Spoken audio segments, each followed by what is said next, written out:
Welcome back to the Small College Basketball Podcast, celebrating the players, the programs, the coaches, and the history of small college basketball. Small College Basketball would like to thank Visit Central Florida for their support of the Small College Basketball Podcast and the Small College Basketball Hall of Fame Classic. Start planning your Central Florida vacation now at visitcentralflorida.com. As a reminder, you can listen to all of our podcast episodes on Spotify or Apple Podcast. If you are a returning listener, please leave us a five-star review and a five-star rating. The video edition of the podcast is always available on the Small College Basketball YouTube channel. You can find the links in the show notes and at smallcollegebasketball.com. If you haven't heard, the Small College Basketball Podcast was recently named to the top 10 college basketball podcasts by FeedSpot and to the top 100 college basketball podcasts in the country by Million Podcasts. To see the full lists, you can check the show notes and click on the links to take you to those websites. Very excited today. We've been on a bit of an extended break as the season is wrapped up, but very excited today to welcome to the podcast Elliot Steinmetz, head coach from NCAA Division III Yeshiva University. And coach, it's your second time on the podcast, but today's a little bit different. And first, thank you for joining the pod today. Hey, thanks for having me, Chris. Of course. We're here today to discuss Rebound, the documentary that's currently airing on Fox Nation. It followed the 2023-2024 Yeshiva men's basketball team following the October 7th terrorist attacks in Israel. There is a link in the show notes to check out the documentary Rebound. But Coach, I want to start there. October 7th, 2023, Hamas, Palestinian military group attacks Israel. Your first thoughts, considering that you were in Israel at that time? Yeah, I mean, my first thoughts, I was with my daughter, so my first thoughts were figuring out, making sure that she was safe.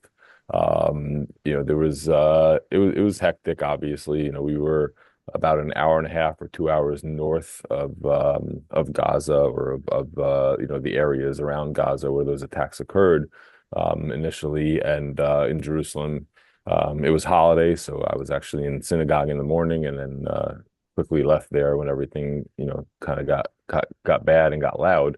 But we mostly were spending the next couple of days in and out of the stairwell, which was like the makeshift bomb shelter for the building that we were staying in. Just kind of listening to a mixture of news, which obviously was deteriorating and getting worse and worse by the hour, and explosions overhead, primarily the unbelievable Iron Dome system that Israel uses to combat those rockets that are sent in. So yeah, I mean, the first thought was just that actual fear, especially as you started to hear the details of what was coming out. Parents are parents inclination is always to protect their kid, and just kind of feeling that 2 hours down south you'd be helpless in that situation. Yeah, so pretty heavy stuff to begin the show and to begin the podcast. You were in Israel at the time, and the attacks, although they occurred across the ocean to what seemed like a world away for many people in the United States, it struck Yeshiva University much closer to home. Some of your players were in Jerusalem and Israel at the time. Tom Beza's sister was fighting in the military. The president of Yeshiva was in Jerusalem. His son was fighting in the army. Didn't have to go very far to see how deeply this impacted the university. Can you talk a little bit about the emotions and the weight of what happened impacting the university when it first happened? Yeah, that's I mean, you can't it's very hard in our world to really kind of go anywhere without knowing somebody who knows someone, right? There's always that degree of separation at the most. For a lot of our guys, it was direct. There was no degree of separation. We have 6 Israelis on the team. We have obviously all Jewish players. Everybody's got family over there. Everybody's got friends over there. For our Israeli guys, a lot of them have friends who were at that Nova festival that was infamously attacked. We've got guys who had friends who were held hostage. We have all of us know somebody who's serving or at my age already. I got friends who have kids who are serving in the army. And if they weren't at the time, they were called up right afterwards, to go fight. So there's really nobody, I don't think, in the Yeshiva University community, from faculty to students to administration that's not in some way impacted or knows somebody whose life has been impacted in a very difficult way by those attacks. So the documentary follows your season 2023-24, and one of the comments that was made in the days immediately following October 7th, one of your players mentioned, "Oh, I'm trying to get in touch with Elliot, and he's over there." Um, you mentioned obviously your responsibility as a dad with your daughter, the responsibility you felt just being there to protect her and be with her friends and family. Um, but getting to basketball and getting to coaching, where was your mind at with your team? Hard to balance those two. My mind was nowhere basketball wise. It wasn't even like a thought. Nobody really cared about it. Mhm. My first instinct after the holiday ended and we were kind of seeing what the news was like, was to reach out to the guys that I had that were in Israel at the time, just to kind of make sure they were okay. Didn't know where any of them, necessarily were, who had gone to the music festival, who, was just with family. So, the first thing we did was, reached out, me and my assistant coaches, we were reaching out to guys who were in Israel just to kind of check on them, see if they're okay, see if their family's okay. And then it was kind of, moving on to the guys who were in the States who we knew had family or either from Israel or had family in Israel and just checking on them. There was really no point in that first few days where, like basketball was part of the conversation or thought.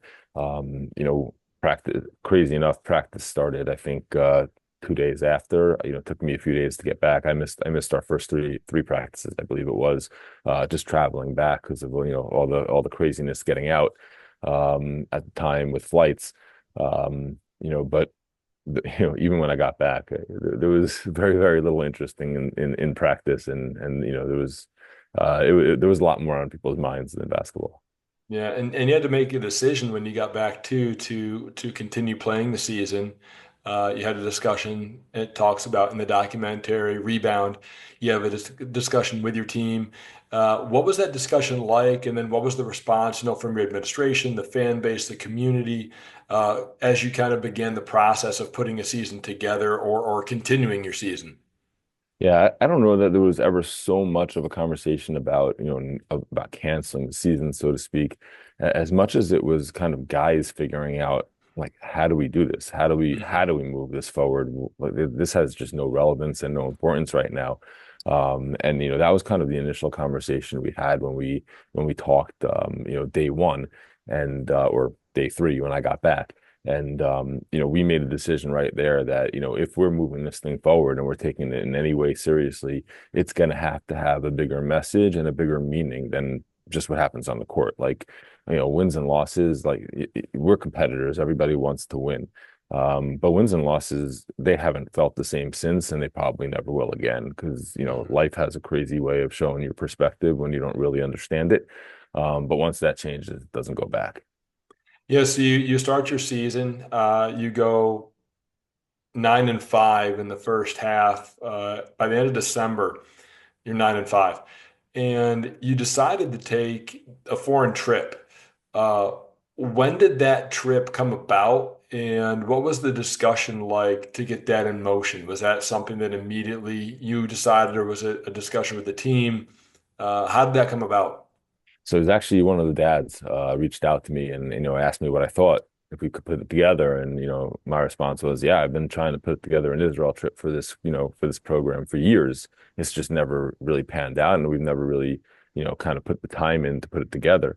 And he was able to connect me with Athletes for Israel and then Daniel Posner, who's you've seen probably in the sports world, he brought Auburn and Arizona and Kansas Mhm. State and a few other programs and coaches and athletes, over to Israel.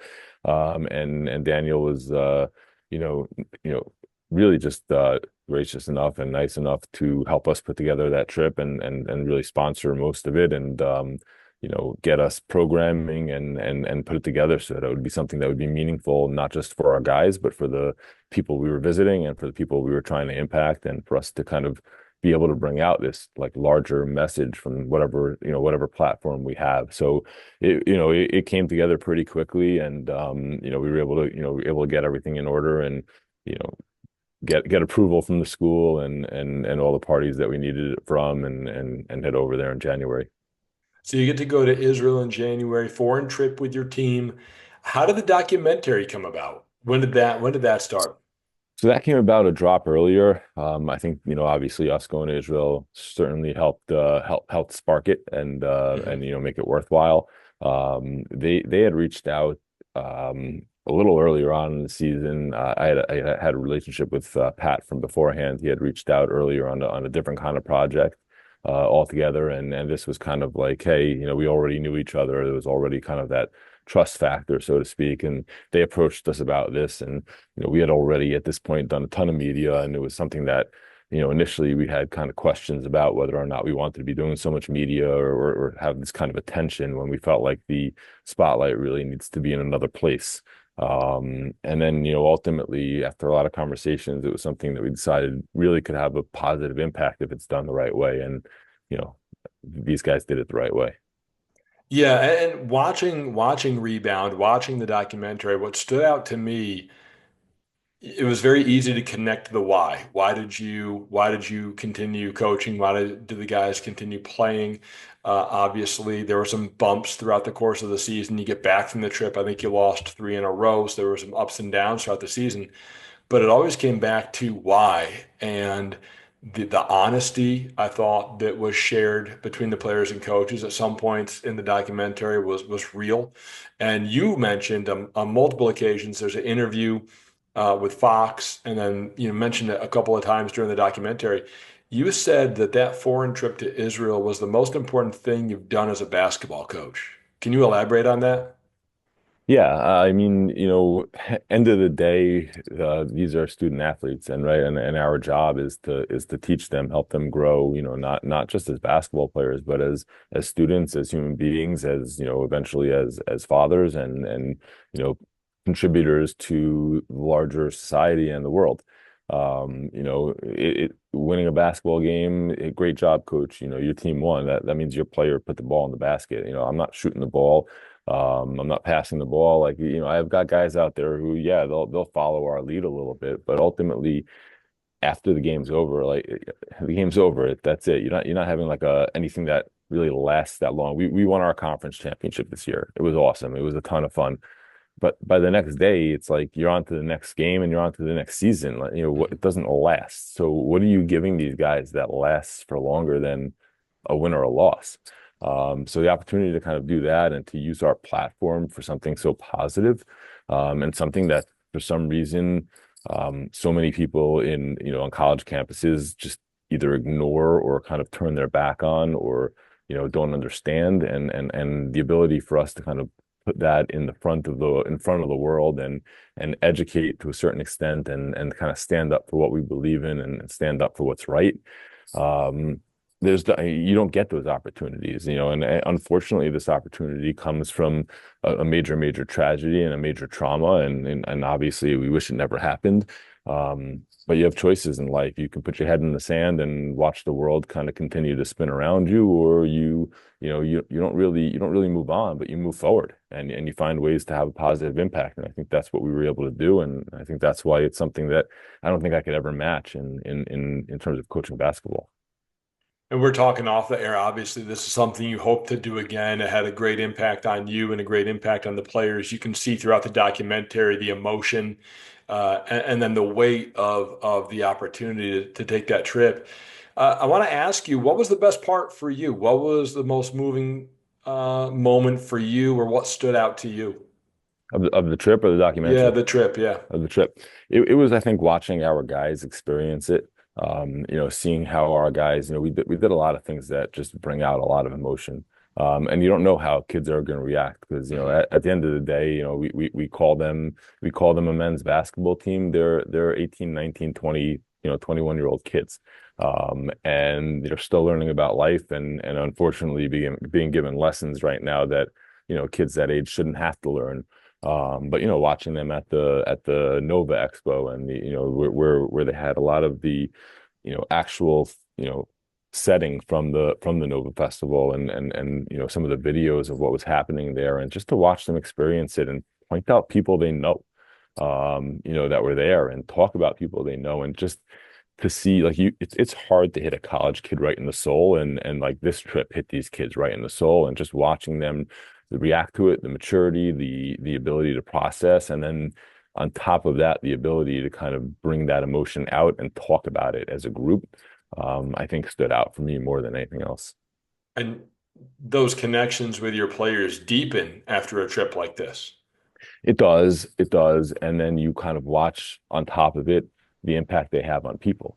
And then, the Israeli spirit and the resilience and they're going through this period of mourning and there's this, tragedy that they're processing and dealing with. And at the same time, there's this resilience and this feeling of, Am Yisrael Chai, which they say in Hebrew, which is, the nation of Israel lives. And the pride they have in their army to protect them, and the pride they have in their country, and all that kind of stuff. It's just it was just very, very inspiring on a lot of levels.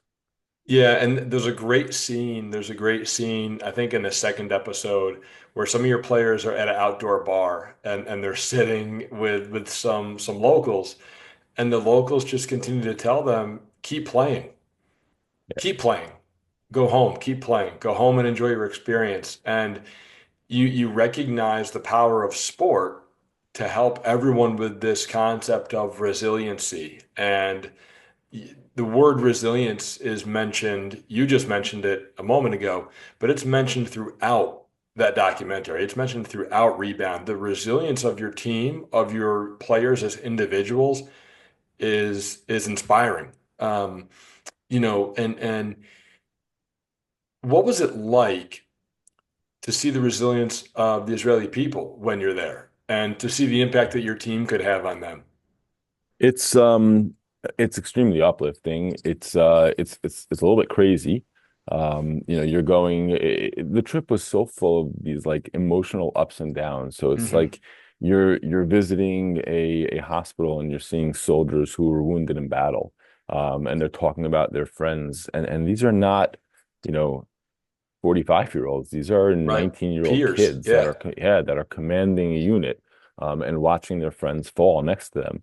And you talk to them and they're telling you the story and it's just so sad. And then 2 minutes later, they're talking about the successes that they're having and how they're protecting the country and how proud they are of their soldiers and of their friends who are fighting and how proud they are, even though they're sitting there with a piece of shrapnel in their leg, and how proud they are that they have the opportunity to defend their people and defend their country. And then you go and you go down to a place like Kibbutz Be'eri, which is down south, and it was one of the first kibbutzim that was attacked on October 7th.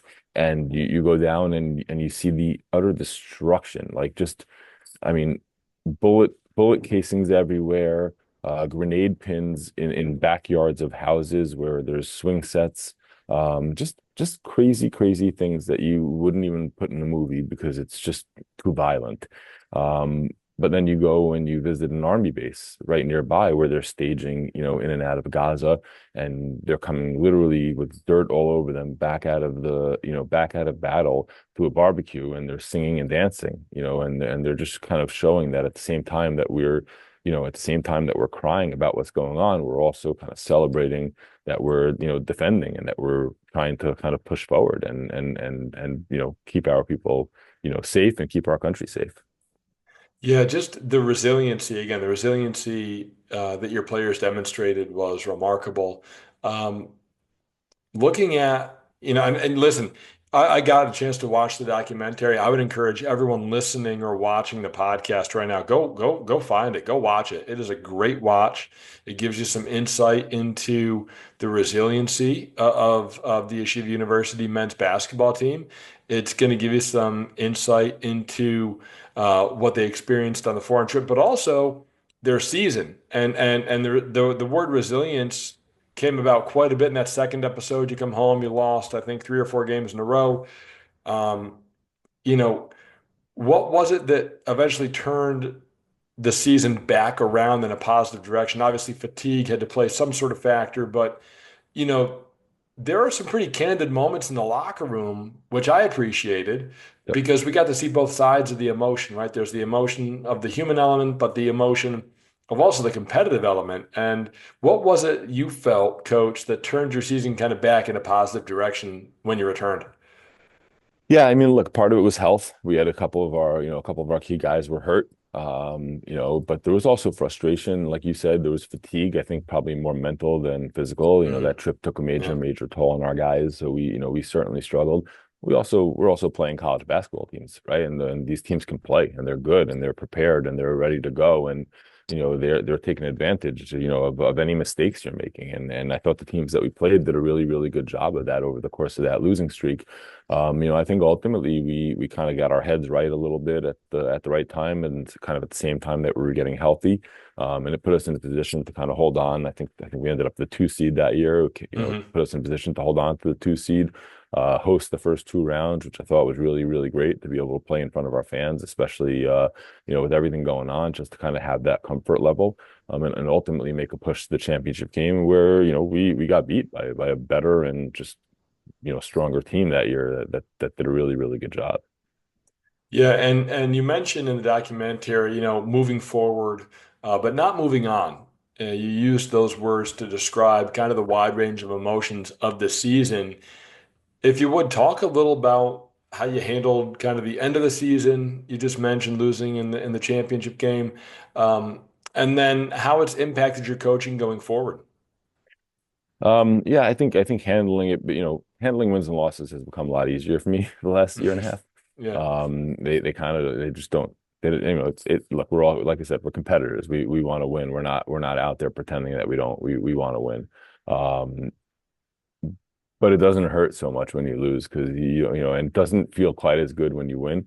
We walk into the locker room after championship game, and guys are obviously they're younger and they're still competitive and they're upset, but at the same time, you're sitting there and you're like, you think about what's going on, like Yeah. 6,000 miles away, and there are people literally sitting in tunnels that are hostages that haven't had a proper meal or being tortured or whatever, God knows what's going on in those tunnels. And like, we lost the basketball game. Like we'll move on. So like, how do you handle it? You go home and you pray for the safe release of the hostages, and you pray for peace and for safety, and you move on the next day, and you go to work, and you try to have a positive impact on the world in whatever way you can. But you certainly don't dwell on it the way you probably used to. So, I certainly don't as a coach. Losing, I could have lost a regular season game 5 days, 5 years ago or 3 years ago, and I'd sit on it till we won the next one. Now it's not quite like that. The perspective has changed, the value placed on it has changed, and it doesn't make us try any less, and it doesn't mean I put any less effort into trying to win these games. It just doesn't matter as much. Yeah, the impact it has on you doesn't last quite like it used to. You finished the season 16 and 12. Um, when you broke that season, when that season ended, how did your relationships change, or did they change going forward with your players, like the seniors that got to go on the trip, or the guys that, you know, were leaving campus maybe for the summer? What were those conversations like as you tried to put a bow on that season? Yeah, I mean, it's the most unique team for a bad reason. Obviously, it's the most unique team, probably we'll ever have. I hope it's the most unique team we'll ever have. Hmm. Hopefully, we don't ever have to, experience that kind of a season again. Um, you look at them with a different kind of respect, especially after you see how they reacted, how they kind of, joined together, what they accomplished, again, off the court, on the court, it was nice. It was great. They had a pretty good season. No, nobody cares.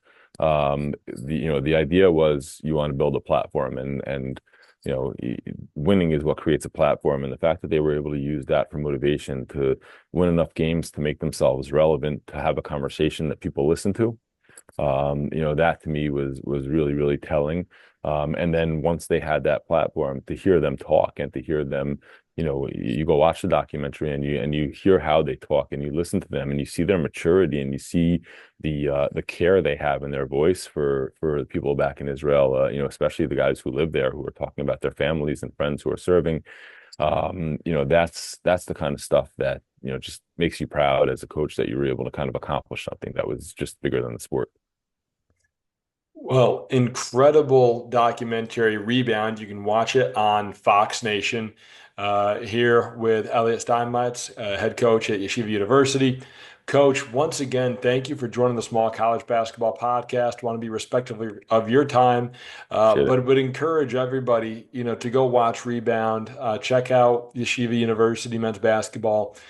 Terrific program, probably the most unique campus in the country for a number of reasons. But Coach has done a great job there over his career. And again, we're very appreciative of you joining the podcast and having the opportunity to get this message out to people.